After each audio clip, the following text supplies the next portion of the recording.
Hi, Tracy Lewis from Stuff and Things. Today I'm going to talk about 2 bathroom fixes that we completed this week.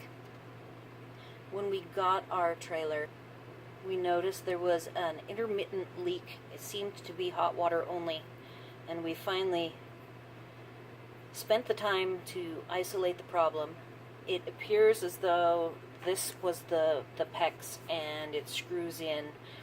It's very tight in our little bathroom, and somebody had barely screwed this on. So not only that, this PEX is somewhat rigid. As you can tell, I can't bend it at all.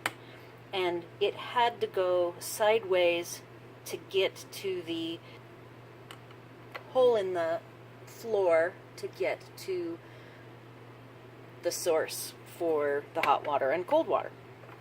So my husband, being that he's done a lot of rental plumbing for years and has all of the tools to do it, bought 16-inch flexible hoses with valves to turn the water off and on. And he was able to do this because I will go through the tools that he had to have. So we used the Teflon, which everyone is, Teflon tape is pretty standard. But in order to connect the flexible hose to PEX, you need to have a crimping tool kit. There are various kinds. He bought a $100 one, I think at Home Depot or Lowe's. It actually does. It has 3 fixtures. The crimping that it does with the tool without the attachments is 1 inch. But it does, when you add these 3 crimps, we'll do 3/8, ½ inch, and 3/4. I will put the part in the supplies list. Then the second tool, or second fix that we did, we had a toilet paper roll provided that was not mounted. And because of the way our bathroom works, I'm going to go up there and show you what he ended up buying and installed. So what he ended up buying was a recessed traditional toilet paper roll holder in bronze. And because he had cut the hole, it made it easier to do the PEX swap out at the same time.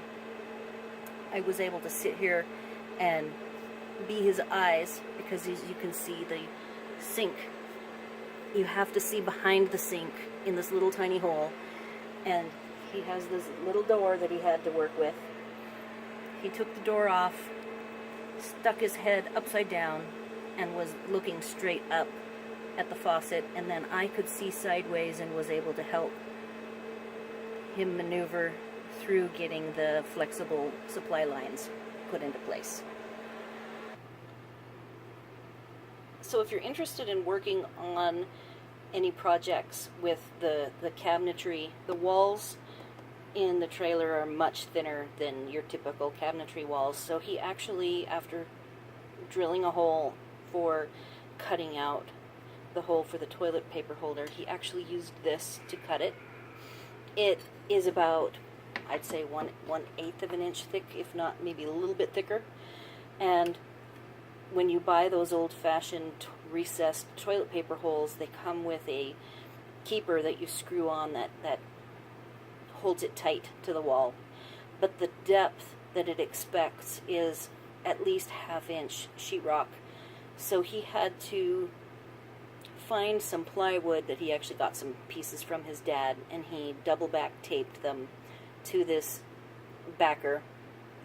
Then when he was screwing it in, he realized that the screw itself was going to potentially hit the plumbing, and we didn't want to have that happen. So he actually cut the screws on that side shorter so that they wouldn't be too deep. So those are things that you have to consider when you're working on RV projects. And those are the 2 bathroom projects that we finally got done. They had been on our to-do list for some time. And after we ended up getting a lot of water down in the basement from one time of having the hot water on in the sink upstairs, that's when we decided, okay, we need to get this done. So our projects are done. Hopefully you found this interesting, and thanks for watching.